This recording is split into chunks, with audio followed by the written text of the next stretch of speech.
Hello and welcome back to Phantasm Entertainment. It's time for the next review. Before then, just a little bit of monologue with the spear for the third chapter of the Phantasm films.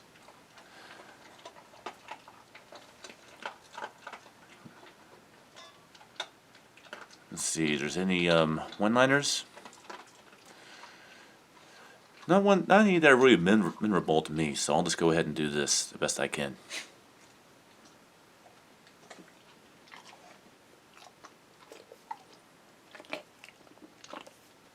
Forgive me if that's not quite good. I am not Angus Scrimm. I can't do this eyebrow stuff. His eye stuff he does is the tall man, quite like he can. I don't think I've ever brought this thing close up, so you can really see how cool it is. So you can actually, despite it being plastic, you can actually see reflections on it. It's almost literally you think this actually is glass. Kind of cool.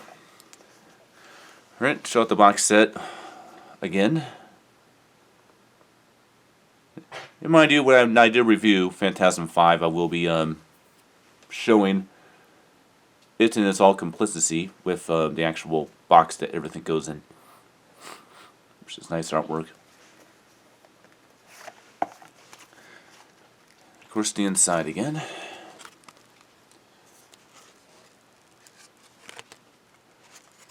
And we're on this one, Phantasm 3, Lord of the Dead. Alright. Phantasm 3, Lord of the Dead, 1993. If you guys want a full-on review of this movie, 3 years ago I reviewed this film. When I first started reviewing movies on this channel, is one of the first ones I did. So, go back there and watch that review. One in-depth thing. This is more about the overall theatrical experience and what it was like to return to Phantasm 3, Lord of the Dead. In my personal opinion, it has changed. Which brings to the first part. My opinion of it actually has changed. I always thought of Phantasm 3 as my favorite one of the series. I can now say without a will of a doubt that the second movie is my favorite of the series. So I guess I'm like everybody else now. Finally, this might be a first time, but finally, me in the horror community of people that review movies on YouTube agree on something. The Phantasm 2 is the best one. But Phantasm 3 definitely takes a second place for me. I feel this is kind of like the Reg Man one. This is really Reggie's movie.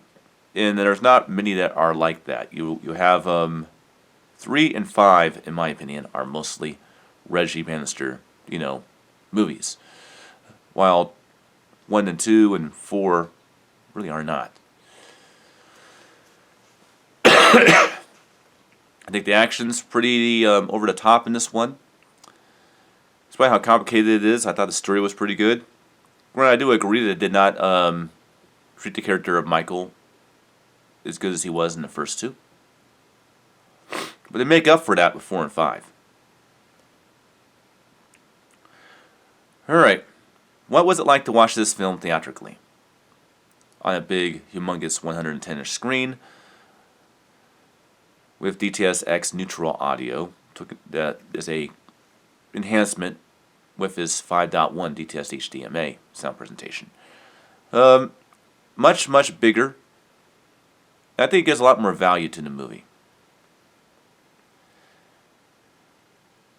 I am happy that the film actually does have his 1.85.1 wide format. That's cool, because I hate it when movies don't do that. And that's certainly not the case with this. So yeah, definitely a fun ride. The quality is still top-notch. This is still a very beautiful movie to look at. And I would say that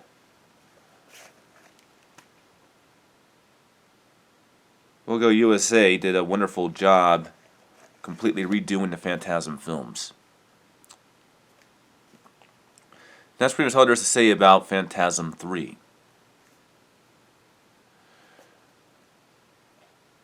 And I'll see you guys next time for the next review. Until then.